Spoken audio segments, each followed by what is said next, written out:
Bueno, buenos días a todos. Miriam, tú dime si me están escuchando. Sí, perfectamente. Perfecto.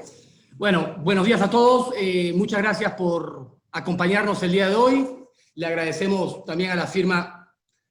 Navarro Achurra Navarro por permitirnos compartir algunos comentarios en torno a las principales novedades de normas laborales en tiempos de pandemia con todos ustedes. Como bien lo dijo la licenciada Miriam, esta presentación va a estar a disposición de todos ustedes, así que aquí no hay derecho a autor, estamos para compartirlas con ustedes. Sin más, avanzamos, si les parece bien, voy a tratar de hablar relativamente rápido para aterrizar en el tema de la ley recientemente aprobada, ley 157 del 3 de agosto de 2020, y ver y compartir con ustedes cuáles son los elementos nuevos que nos trae esa ley en materia laboral, las dudas que genera esa ley, sobre todo en lo que respecta al ámbito de aplicación de la misma. Así que, sin más por el momento, avanzamos inmediatamente. El contenido, vamos a hablar brevemente sobre reducción de jornadas de trabajo, para posteriormente abordar lo relativo a suspensión de los efectos de los contratos de trabajo y, como ya le dije, finalmente, concentrarnos en la ley 157 recientemente aprobada por la Asamblea y sancionada por el presidente de la República. Tal vez de los temas laborales relevantes durante esta pandemia, el tema que ha quedado más claro o con menos dudas es lo relativo a la reducción de jornadas de trabajo. Veamos brevemente las principales normas o decretos ejecutivos que se han emitido en torno al tema y cuál es el contenido de los mismos.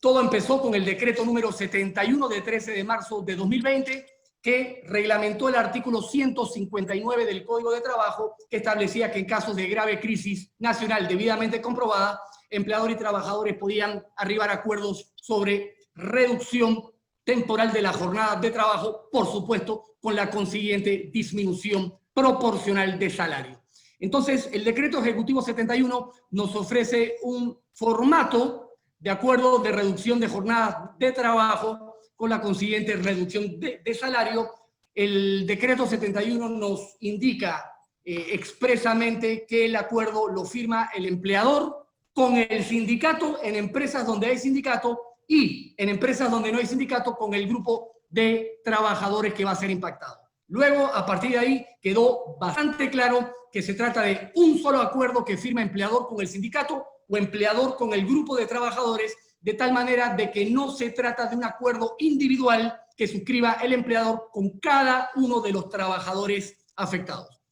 Por ahí he escuchado versiones de que funcionarios del Ministerio de Trabajo, cuando uno llama a pedir ayuda, han señalado que el acuerdo se firma de manera individual. Pocas cosas me sorprende del Ministerio de Trabajo, pero entendemos que esa no es la intención y que claramente desde que se promulgó el decreto ejecutivo 71 quedó muy claro para todos nosotros que era un acuerdo por empresa, ya sea que se firme con sindicato o con el grupo de trabajadores. Un solo acuerdo firman todos los trabajadores.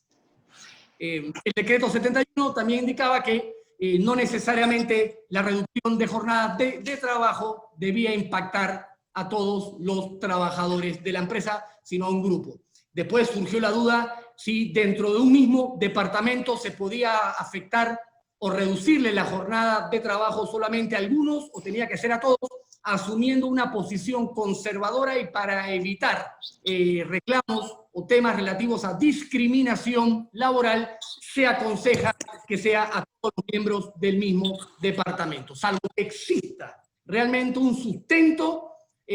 para reducir a unos y a otros no. Luego, el decreto 85 de 2 de abril de 2020 nos indicaba cómo debía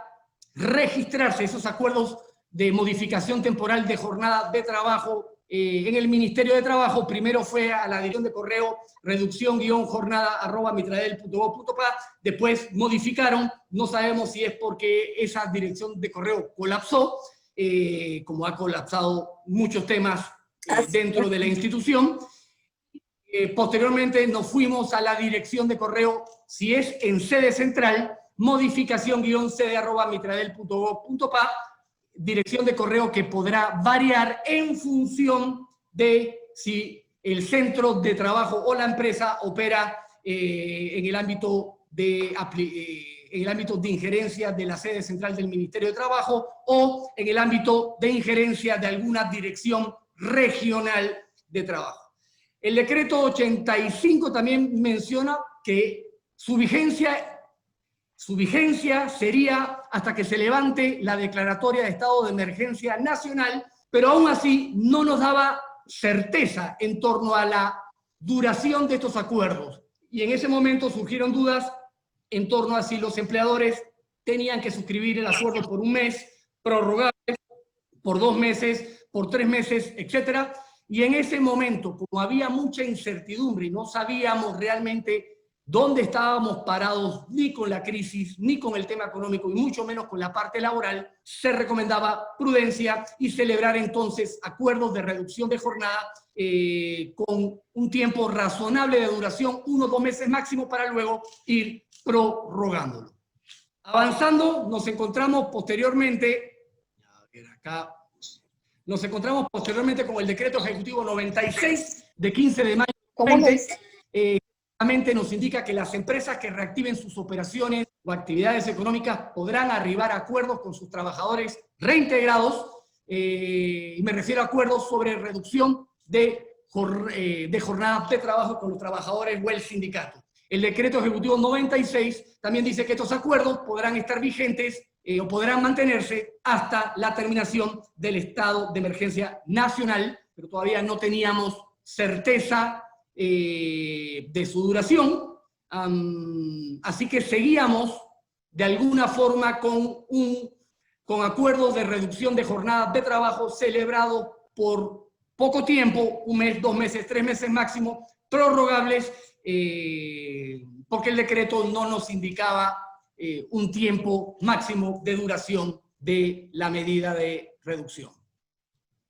Finalmente, para terminar con el tema de la reducción de jornada, nos encontramos con el decreto 101, que fue promulgado en el mes de julio de 2020.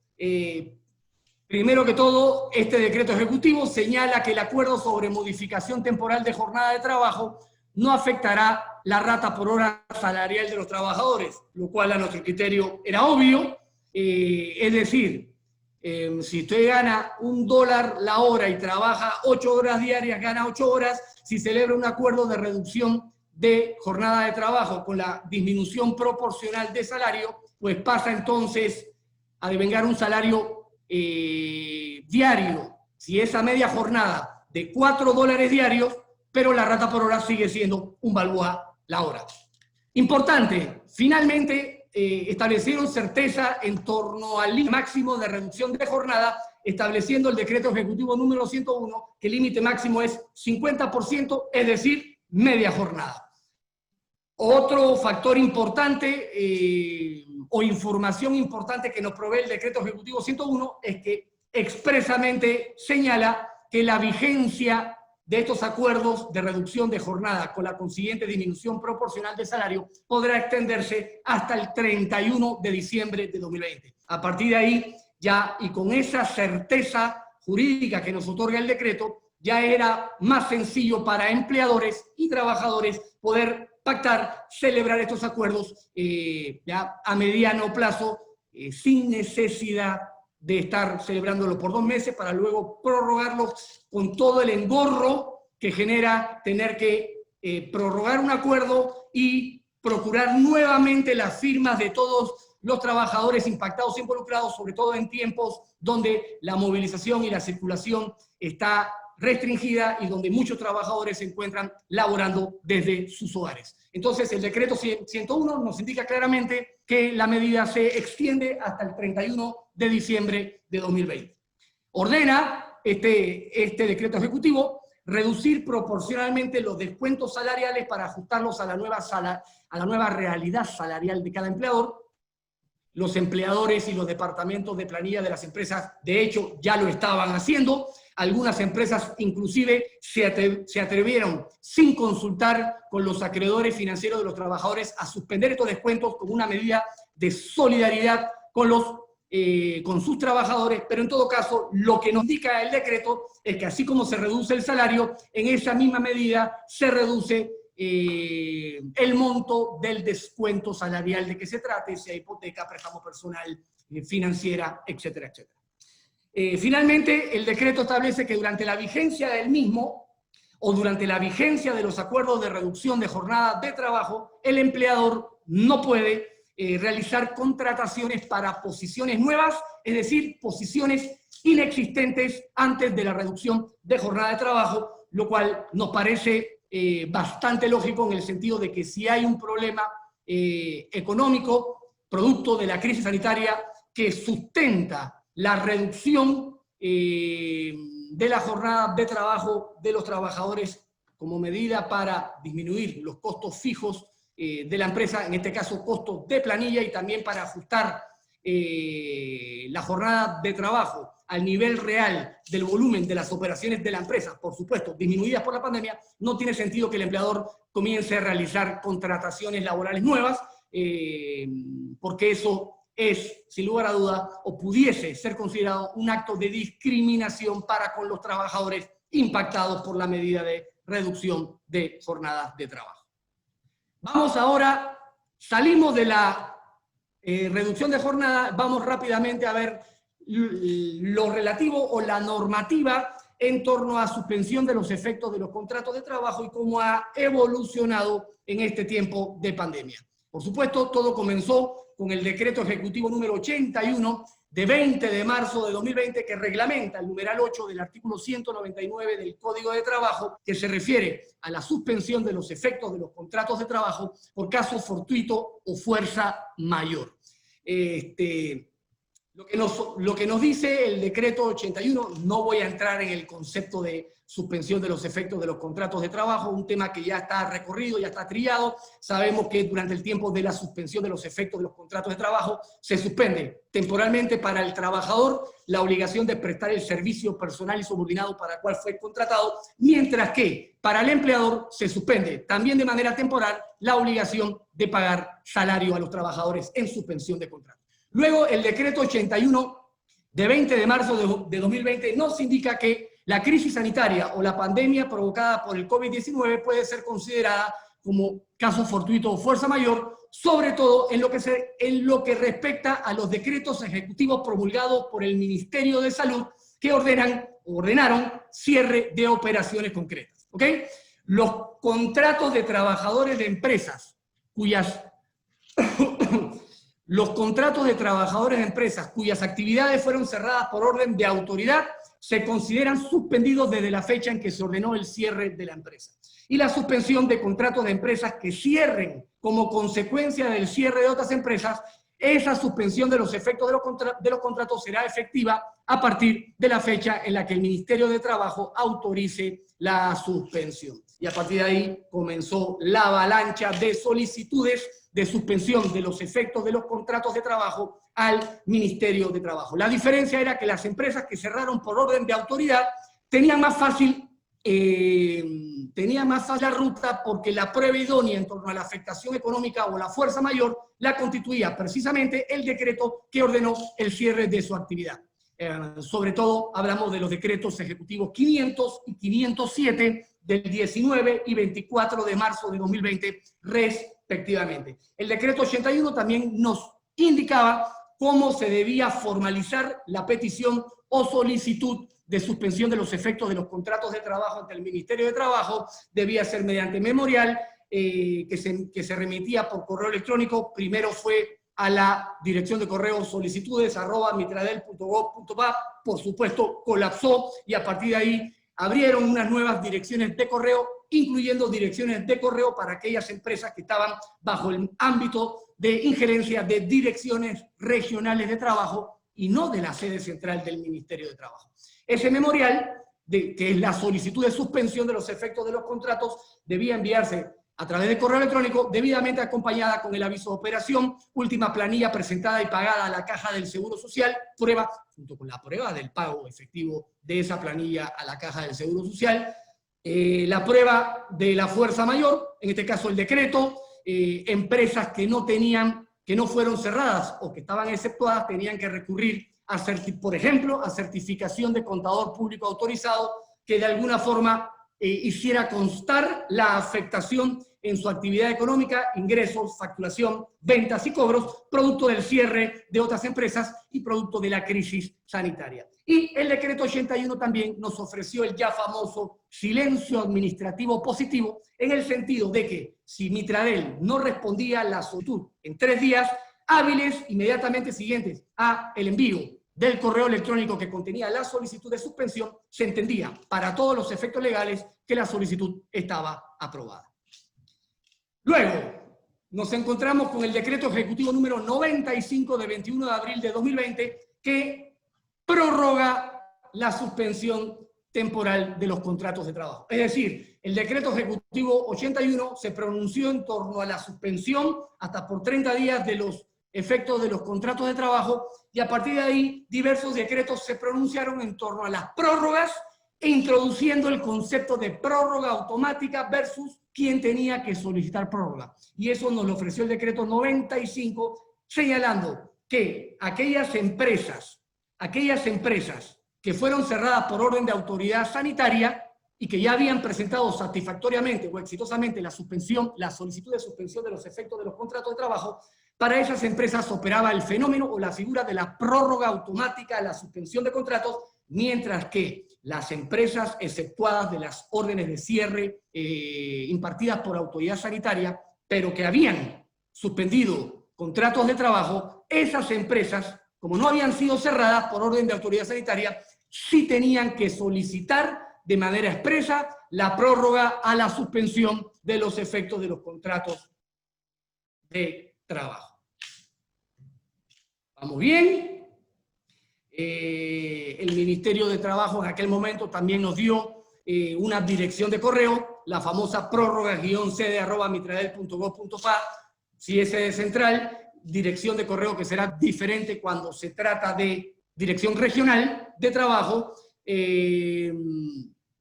bueno, y las empresas y empleadores comenzaron a presentar, en muchos casos exitosamente, sus solicitudes de prórrogas. En el camino, por supuesto, el sistema informático del Ministerio de Trabajo colapsó. Hubo un periodo que yo pienso que fue alrededor del mes de junio, cuando el Ministerio dejó de responder las solicitudes, y no fue que no estaba trabajando, es que el sistema literalmente se les cayó. Es por eso que en el mes de julio, e inclusive ahora en agosto, todavía seguimos recibiendo proveídos autorizando prórrogas que fueron peticionadas en mayo y en junio. Esa es la realidad de la República de Panamá en torno al Ministerio de Trabajo, que por supuesto no vamos a descalificarlo, han tenido un trabajo, una avalancha de solicitudes y servicios que atender, pero bueno, era evidente que el Ministerio de Trabajo no contaba con la capacidad instalada en cuanto a tecnología, ni en cuanto a la capacidad instalada en cantidad y calidad de funcionarios para atender lo que vino, o lo que todas las solicitudes, quejas, reclamos, inquietudes que se les plantearon a partir de marzo de 2020. Avanzamos. Luego del decreto ejecutivo 95, el Gobierno Nacional promulgó el decreto ejecutivo número 97 de 27 de mayo de 2020, nuevamente prorrogando por otro mes adicional la suspensión de los efectos de los contratos de trabajo, y manteniendo el criterio de que las empresas cerradas por orden de autoridad sanitaria no tenían que presentar prórroga a la suspensión de contratos original que habían solicitado o presentado al Ministerio de Trabajo en el mes de marzo, mientras que las empresas exceptuadas de orden de cierre por autoridad sanitaria que sí habían presentado exitosamente solicitudes de suspensión, eran esas las empresas que tenían que continuar presentando mes a mes su solicitud de prórroga a la medida de suspensión de los efectos de los contratos de trabajo. Posteriormente,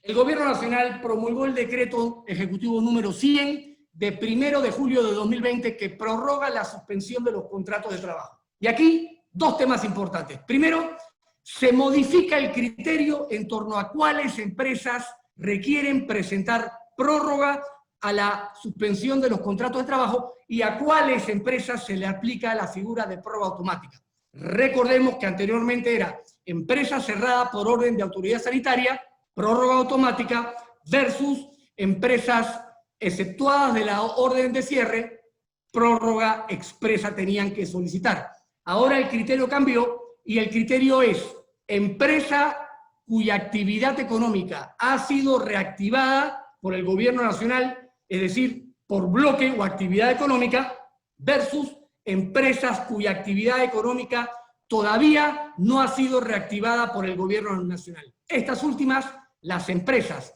cuyas actividades pertenecen a bloques que no han sido aperturados, que no han sido reabiertos, que no han sido reactivados, son esas empresas a las que se aplica el concepto de prórroga automática, mientras que las empresas cuyas actividades ya fueron reactivadas, bloque 1, bloque 2, en el caso del bloque 3, servicios jurídicos, son esas las empresas que sí tenían que pedir o solicitar expresamente la prórroga a la medida de suspensión de los contratos de trabajo. Ese es el primer elemento importante. El segundo elemento que nos trae el decreto ejecutivo 100 es que interpreta el artículo 203 del Código de Trabajo, estipulando que las prórrogas podrán tener una duración máxima de 4 meses. De esa manera, el decreto ejecutivo 100 de 1 de julio de 2020 nos indica de manera clara, precisa y meridiana de que la suspensión de los efectos de los contratos de trabajo puede tener una duración máxima de 5 meses. Un primer mes de suspensión original más 4 meses de prórroga equivalen o resultan en 5 meses de suspensión de los efectos de los contratos de trabajo. Esa es una interpretación que se le ha dado al artículo 203, que para muchos podrá ser descabellada, pero encuentra sustento jurídico en un fallo o sentencia de la Corte Suprema de Justicia de hace varios años, que señaló precisamente que la suspensión de los efectos de los contratos de trabajo podía extenderse por 5 meses, primer mes de suspensión 30 días y 4 meses adicionales o 4 prórrogas de 30 días a esa medida original de suspensión de los efectos de los contratos de trabajo. A ver, señores, y ahora sí, vamos a la ley 157 del 3 de agosto de 2020. Esta ley, a nuestro criterio, introduce 6 elementos novedosos que pasamos a describir a continuación. Primero, permite la extensión de la medida de suspensión de los efectos de los contratos de trabajo hasta el 31 de diciembre de 2020, señalando que ya no opera el silencio administrativo para las prórrogas. Vamos a lo primero.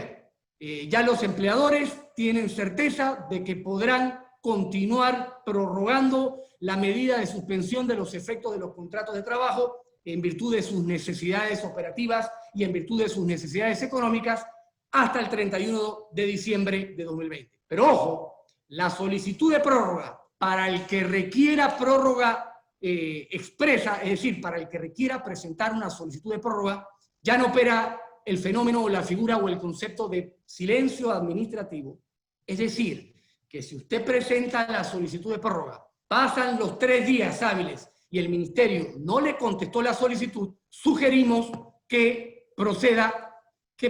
a contactar inmediatamente al Ministerio de Trabajo, porque algo puede estar pasando y no puede usted dormirse en los laureles pensando de que la solicitud ha sido aprobada porque ya no opera el silencio administrativo. Y esta situación me preocupa porque todos sabemos que el Ministerio de Trabajo, que empezó siendo bastante veloz en sus respuestas, es decir, en la emisión y remisión de los proveídos, ahora anda o evidencia una notoria mora en esa materia y nos preocupa las solicitudes de prórroga que no sean respondidas oportunamente por el Ministerio de Trabajo. Les sugiero activarse rápidamente, y utilizar todos los canales que nos ofrece el Ministerio de Trabajo para insistir en una respuesta por parte del Ministerio de Trabajo. 57 del 3 de agosto de 2020 sigue manteniendo el criterio en torno a cuáles empresas requieren presentar prórroga y a cuáles empresas les aplica la prórroga automática a la medida de suspensión de contratos. Y se mantiene el criterio entre empresas reactivadas versus empresas cuyas actividades no han sido reactivadas. Así que ese criterio se mantiene y asumimos se mantendrá hasta diciembre de 2020, entendiendo de que mes a mes, o semana tras semana, pero eso es ser muy ambicioso, mes a mes habrán más actividades económicas reactivadas y por lo tanto más empleadores que tendrán que solicitar prórroga expresa a su medida de suspensión de los contratos de trabajo. Ya hemos visto cómo el gobierno nacional el día de ayer anunció la apertura de salones de belleza, ONGs, ventas de automóviles, barberías, etc. Ese es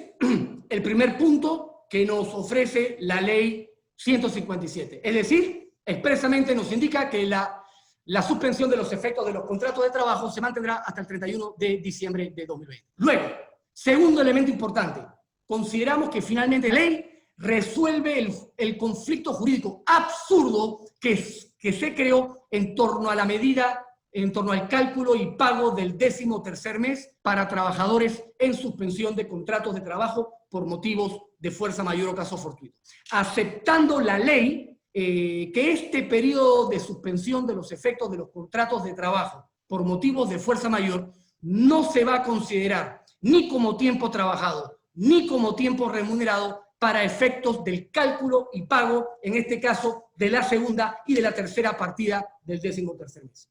Yo estuve conversando, y lo agradezco, con un alto funcionario del Ministerio de Trabajo que me atendió y conversamos, intercambiamos criterios recientemente en torno a este punto del 13º mes. Y él me decía, y yo lo escuché sin debatir, que se trata de dos temas diferentes, dos tiempos muy diferentes. Él me decía que lo que se discutía a finales de marzo y principios de abril en torno a la primera partida del 13º mes era que me están pidiendo que pase el control porque hay gente que quiere accesar a la reunión. Miriam, ¿qué quieres que haga? ¿Me escuchas? Miriam. Bueno, yo sigo con la charla. Lo que me decía el funcionario es que lo que se discutía a finales de marzo y principios de abril era si la primera partida del 13º mes debía pagarse de manera completa o proporcional al tiempo efectivamente trabajado. Y que en ese momento el Ministerio de Trabajo asumió una posición más favorable a los trabajadores, considerando que el impacto que generaba una medida de suspensión de los contratos de trabajo por un tiempo que iba desde el 23 de marzo hasta el 15 de abril, no iba a tener un gran impacto en el cálculo y pago de esa primera partida del 13º mes, situación diferente al pago de la segunda partida del 13º mes, ahora el 15 de agosto, que por supuesto muchos trabajadores han permanecido todo el periodo que corresponde a esta segunda partida del 13º mes bajo suspensión de contrato. Yo puedo entender esa posición política del Ministerio de Trabajo, pero las normas jurídicas especialísimas que regulan la materia del 13º mes eran muy claras y siguen siendo muy claras en el sentido de que solamente se considera como tiempo trabajado y como tiempo remunerado para efectos del cálculo y pago del 13º mes las suspensiones de contratos de trabajo provocadas o motivadas por licencia de maternidad, 2, riesgo profesional. Recordemos que el artículo 199 del Código de Trabajo contiene 9 causas de suspensión de los efectos de los contratos de trabajo. Las normas sobre el 13º mes, decreto 221 del 71 y decreto 19 del 73, solamente contemplan 2 causales de esas 9 como tiempo remunerado y tiempo pagado para efectos del 13º mes. Así que era evidente que el tiempo que dure la suspensión de los contratos de trabajo por motivos de fuerza mayor o caso fortuito no se consideraba como tiempo trabajado ni como tiempo pagado para efectos del cálculo y pago del 13º mes. Y esto quedó, en mi concepto, aclarado y aceptado por el Ministerio de Trabajo, que fueron los que propusieron el proyecto de ley 354, ahora ley 157 de 3 de agosto de 2020. Avanzamos con este tema. Se establece como tercer elemento un procedimiento especial para las terminaciones laborales por mutuo acuerdo. A las empresas y trabajadores a quienes se les aplique esta ley, en estas empresas el empleador debe extender y presentar por escrito una propuesta de terminación laboral al trabajador por mutuo acuerdo para que éste disponga obligatoriamente de un plazo de 2 días hábiles para que analice la propuesta, la pondere, la estudie, para que entonces, y solamente entonces, después de que hayan transcurrido los 2 días hábiles, el trabajador y el empleador puedan suscribir la terminación laboral por mutuo acuerdo, es decir, puedan firmar el convenio de mutuo acuerdo. 2 temas al respecto. Primero, convengamos de que este procedimiento, si bien engorroso, es menos inconveniente, repito, menos inconveniente del procedimiento que contenía la versión original del proyecto de ley que exigía, me está llamando Miriam Dalmanza, Miriam,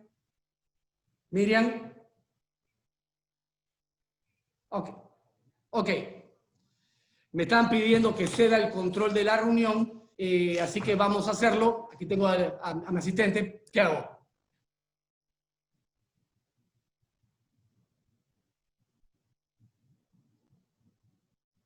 No es acá, espérense acá. A ver.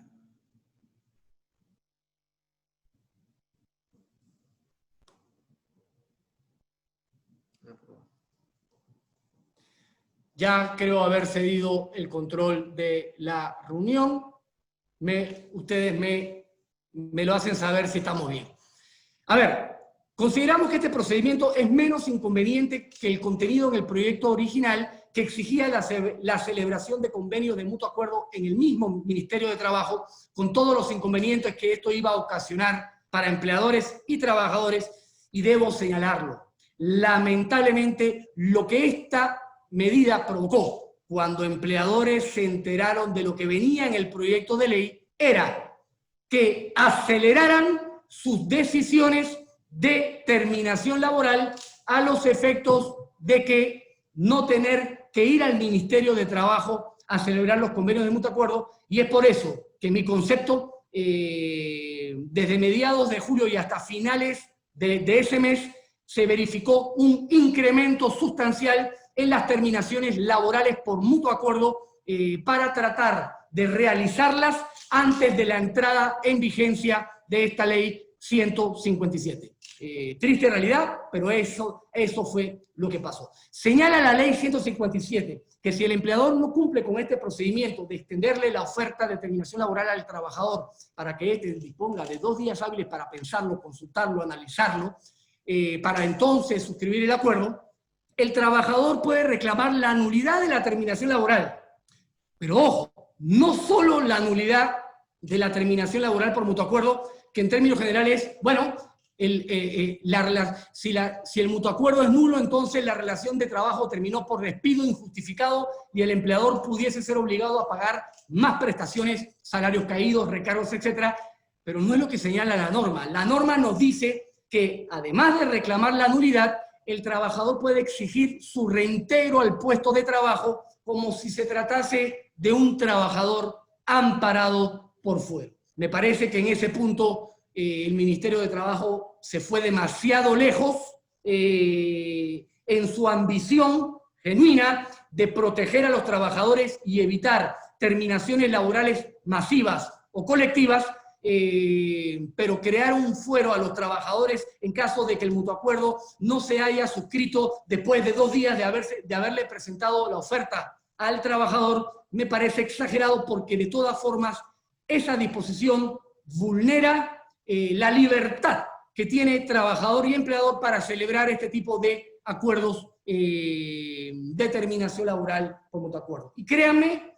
que trabajadores que han permanecido varios meses en suspensión de los efectos de los contratos de trabajo nos han comentado que prefieren que se les liquide a través de una terminación laboral por mutuo acuerdo, que les paguen su indemnización en la medida que se pueda, versus permanecer sin recibir salario hasta diciembre de 2020 y a expensas de que el gobierno nacional les conceda o no el bono solidario, con todos los problemas e inconsistencias que existe en la base de datos del Ministerio de Trabajo. Ustedes lo saben, yo lo sé, empresas en suspensión de contratos debidamente autorizadas por proveídos formales que aún hoy sus trabajadores no aparecen en la base de datos como trabajadores suspendidos. Pero bueno, eso es lo que dice la ley y hay que cumplir. No digan que yo lo dije, pero también entiendo que hay empleadores que tienen mucha imaginación y que me han comentado, Javier, ¿sabe qué? Yo no voy a esperar 2 días para que el trabajador lo piense con los problemas de circulación y movilidad que hay, cercos sanitarios. Yo lo que voy a hacer es que llamo al trabajador y le presento, en una misma reunión, le presento 2 documentos. La propuesta económica de terminación laboral y el convenio de mutuo acuerdo. ¿Y qué hago? A la propuesta original le pongo fecha de 2 o 3 días previos para que el trabajador me la firme, como si lo hubiese firmado hace 2 o 3 días, y que me firme el convenio de mutuo acuerdo con fecha actual de la reunión, y de esa forma cuento con la prueba idónea, palabra de moda, para poder acreditar que le extendí la oferta o la propuesta económica con 2 o 3 días de anticipación y que por lo tanto cumplí con el mandato de la ley. Me parece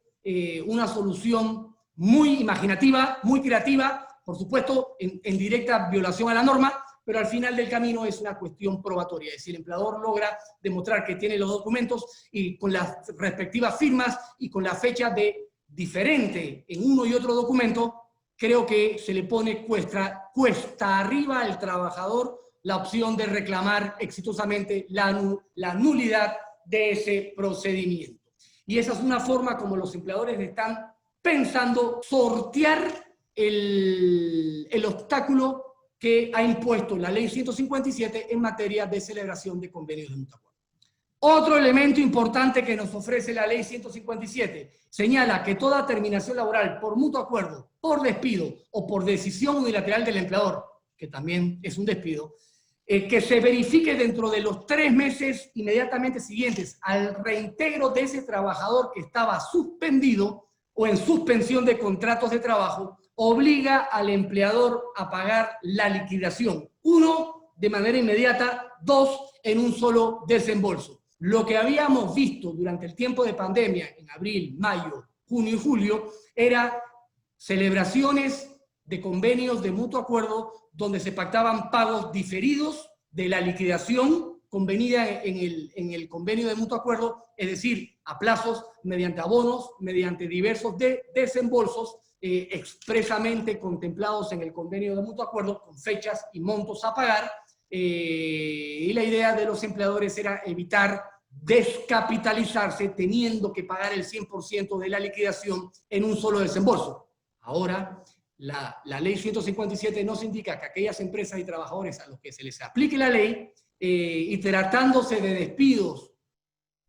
o terminaciones laborales por decisión unilateral del empleador o convenios de mutuo acuerdo, que se verifiquen dentro de los 3 meses siguientes al reintegro del trabajador de que se trate, estas terminaciones laborales, el pago de la liquidación por terminación laboral deberá hacerse en un solo pago y de manera inmediata. No es que te pago en una semana, no es que te pago en 15 o 20 días o en un mes, tendrá que hacerse inmediatamente, si no el trabajador podrá perfectamente reclamar o citar al empleador al Ministerio de Trabajo para exigir que se le pague su liquidación de manera inmediata. ¿Ok? Avanzamos.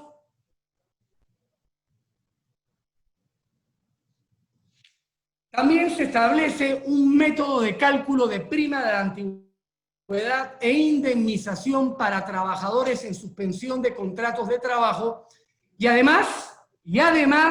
para trabajadores en reducción de jornada de trabajo. Es decir, este artículo aplica a trabajadores en suspensión de contratos y a trabajadores en reducción de jornadas de trabajo. Y esto es importante cuando analicemos finalmente a quiénes se les aplica la ley. Lo que dice este artículo de la ley 157 es que para determinar el salario base para calcular prima de antigüedad e indemnización, se utilizará para determinar ese salario base el promedio de los salarios mensuales percibidos por el trabajador durante los últimos 6 meses o el último salario mensual, en ambos casos, inmediatamente anteriores a la pandemia, es decir, inmediatamente anteriores a la suspensión de contratos o inmediatamente anteriores a la medida de reducción de jornada de trabajo, lo que resulte más favorable al trabajador. Esto, entre otras cosas, sin lugar a duda, mejora sustancialmente el salario base para calcular prima de antigüedad. Recordemos que el artículo 226 del Código de Trabajo nos indica que la prima de antigüedad se calcula en base a los salarios ordinarios y extraordinarios devengados por el trabajador durante los últimos 5 años. Aquí, la ley 157 le aplica a la prima de antigüedad el método de cálculo, el método de determinación del salario base contenido en el artículo 149 del Código de Trabajo, es decir, el que se utiliza para determinar el salario base para calcular indemnización, preaviso y otras prestaciones, señalando que se utilizan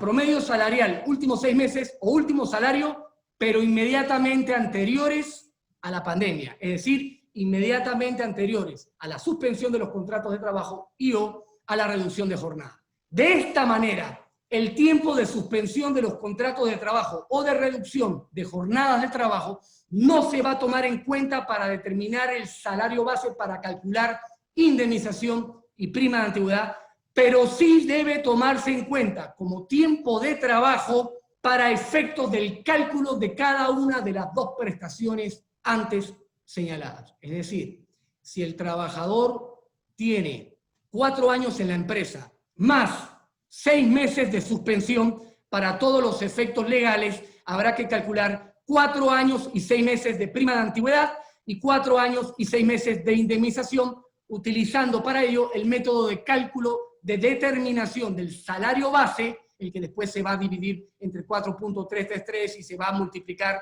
por los métodos de cálculo establecidos para cada prestación, para determinar entonces montos a pagar en concepto de prima de antigüedad e indemnización. Espérense, problemas técnicos nuevamente. Parece que no hay tanto problema técnico. Finalmente, se extiende el término de duración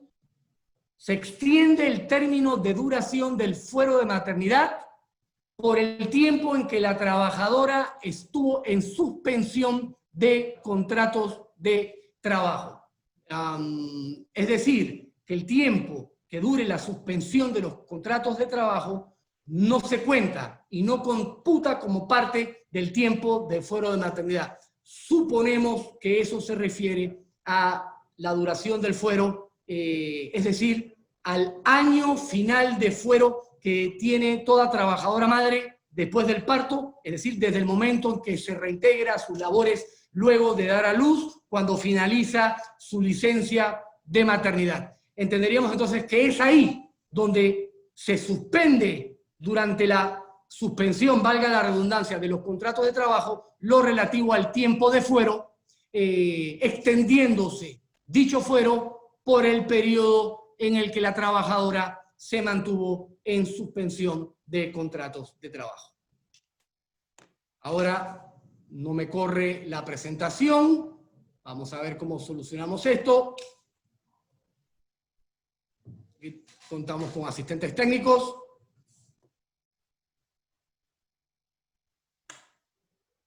Las dudas que genera esta ley. Y vamos directamente al punto. ¿A quién le aplica la ley? Déjenme decirles, amigos y amigas, que para el... A ver, primero, ¿a quién le aplica la ley? En teoría debiese estar claramente establecido en el artículo 1 de la ley 157, que señala Esta ley se aplicará exclusivamente a las empresas que cerraron total o parcialmente sus operaciones desde el inicio del estado de emergencia nacional y hasta el 31 de diciembre de 2020 y a los trabajadores cuyos contratos han sido suspendidos mediante autorización tácita o expresa del Ministerio de Trabajo, bla, bla, bla. Pero quiero que sepan, señores, que para el Ministerio de Trabajo, el concepto de empresa cerrada, total o parcialmente, es igual a empresas que suspendieron contratos de trabajo. Es decir, el criterio del Ministerio de Trabajo es que solamente las empresas que suspendieron contratos de trabajo son las empresas cerradas total o parcialmente. Siendo ello así, las empresas que nunca cerraron actividades u operaciones, pero que suspendieron contratos de trabajo en virtud de la disminución de su volumen de operaciones, ingresos, ventas y facturación, sí se les aplicaría la ley, porque a pesar de que no cerraron operaciones, suspendieron contratos. Un ejemplo típico en este tiempo de pandemia: empresas que brindan servicios de seguridad permanecieron abiertas, estaban exceptuadas de las órdenes de cierre, pero muchos de sus clientes suspendieron temporalmente el contrato de servicios de seguridad. Por lo tanto, las empresas de seguridad tenían un número plural de oficiales de seguridad ociosos porque no podían colocarlo entre los clientes, les suspendieron contratos y, en consecuencia, según nos lo dice el Ministerio de Trabajo, a pesar de que no cerraron formalmente operaciones, como suspendieron contratos de trabajo, se les aplica la Ley 157. También, de conformidad con el criterio del Ministerio de Trabajo, aquellos establecimientos clausurados temporalmente por orden de autoridad sanitaria. Imagínense una boutique de alto perfil o que vende una marca premium que operaba desde uno o varios centros comerciales. Centro comercial cerró, la boutique tuvo que clausurar, pero la boutique innovó y siguió operando a través de teletrabajo, los trabajadores, y mediante ventas online. Como esas empresas no suspendieron los efectos de los contratos de trabajo porque los mantuvieron a todos sus trabajadores activos, ya sea en teletrabajo y o con reducción de jornada, como no suspendieron los efectos de los contratos, a esas empresas no les aplicaría la ley. Insisto, el criterio del Ministerio de Trabajo es que empresa cerrada total o parcialmente significa empresas que ha suspendido total o parcialmente sus contratos de trabajo. En este mismo sentido, según el criterio de Mitradel, como ya le dije, las empresas que no suspenden contratos de trabajo no les aplica el contenido de la Ley 157. A nosotros, tratando de asumir siempre una posición conservadora, no nos convence este criterio del Ministerio de Trabajo. Consideramos que debieron redactar de manera mucho más precisa y clara el artículo 1 de la Ley 157. Bastaba con que dijeran que esta ley aplicará a empresas que han suspendido contratos de trabajo. Y nos olvidamos del tema, pero no lo hicieron de esa forma, y tenemos que recordar que los conflictos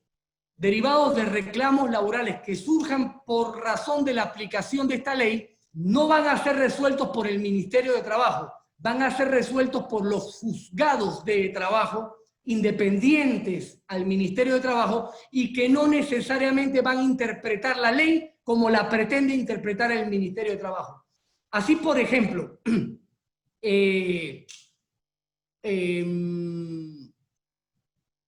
recuerden, por ejemplo, ¿qué sucede en el caso de empresas tipo supermercados y farmacias que han estado exceptuadas de las órdenes de cierre desde marzo de 2020, pero que recientemente, mediante un decreto X, se ordenó, recientemente hace varias semanas, se volvió o se ordenó un toque de queda durante fines de semana y se les ordenó a esas empresas cerrar operaciones durante el fin de semana? Mi pregunta para ustedes es, ¿eso no puede calificar como un cierre parcial o total de operaciones en fin de semana, de conformidad con el criterio del Ministerio de Trabajo, eso no calificaría como cierre total o parcial, salvo que esas empresas, farmacias, supermercados u otras, decidan suspender contratos de trabajo. Yo creo que hay que tener mucho cuidado porque yo entendería que muchos de nosotros, utilizando una lógica básica, entenderíamos la clausura de operaciones y del establecimiento durante fines de semana y la imposibilidad de operar en fin de semana como un cierre parcial ordenado por la autoridad. Así que mucho cuidado, les recomiendo asumir posiciones muy moderadas en torno a esta materia.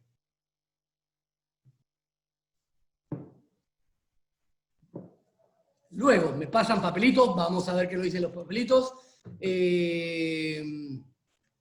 Me siguen diciendo que pase el acceso, grabar en computadora, grabar en la nube, inhabilitar la anotación de los participantes, mostrar nombres de anotadores, ocultar panel de video, compartir sonido. No es aquí.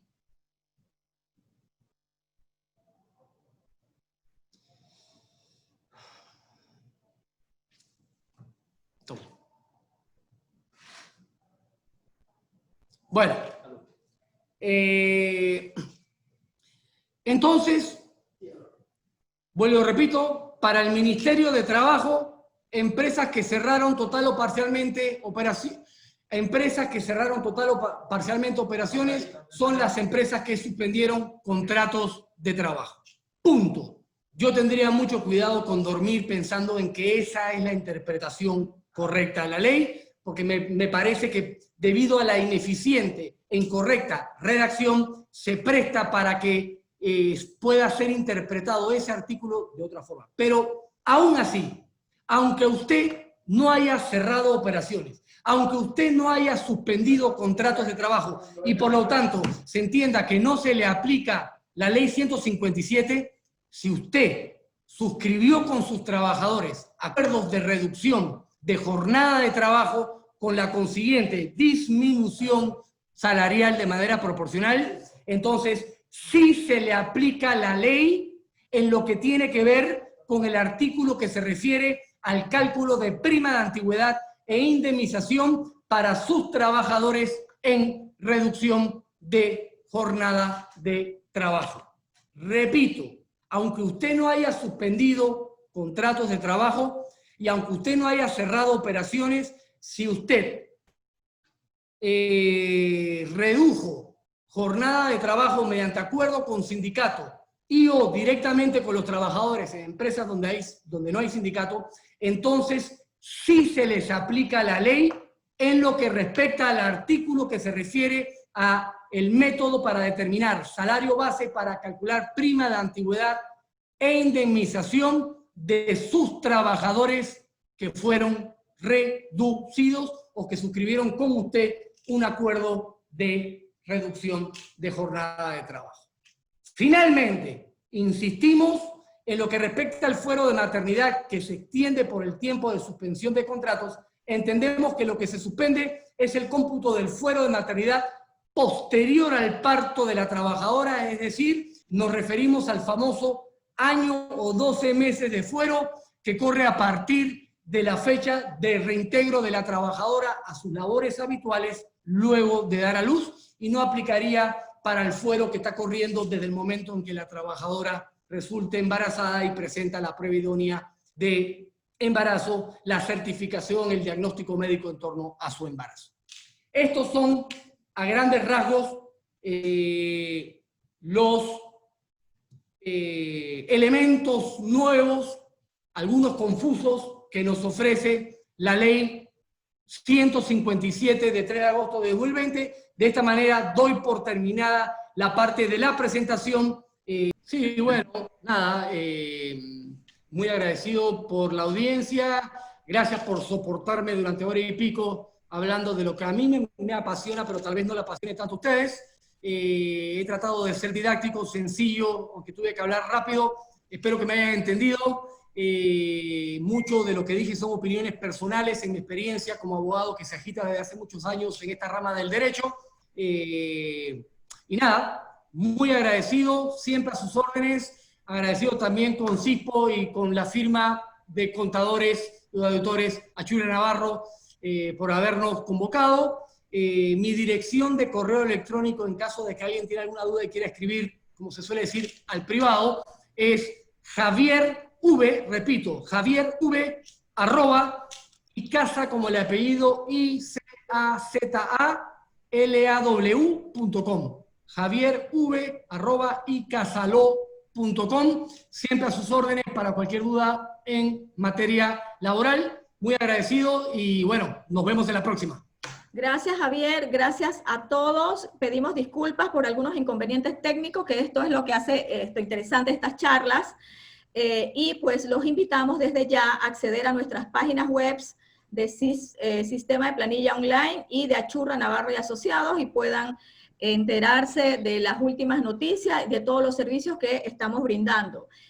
También queremos anunciarle en este momento que nuestro próximo webinar ya está programado para el mes de septiembre con un tema también absolutamente relevante, que es en los temas tributarios, temas de impuestos, con un especialista en materia tributaria, como lo es el licenciado Reinaldo Achurra, socio de la firma Achurra Navarro y Asociados. También quedamos a su entera disposición. Posteriormente le vamos a estar pasando toda la información a cada uno de los 150 participantes. Muchísimas gracias a todos y que tengan una excelente tarde. Gracias, Javier, que estén muy bien todos. Gracias a todos. Gracias.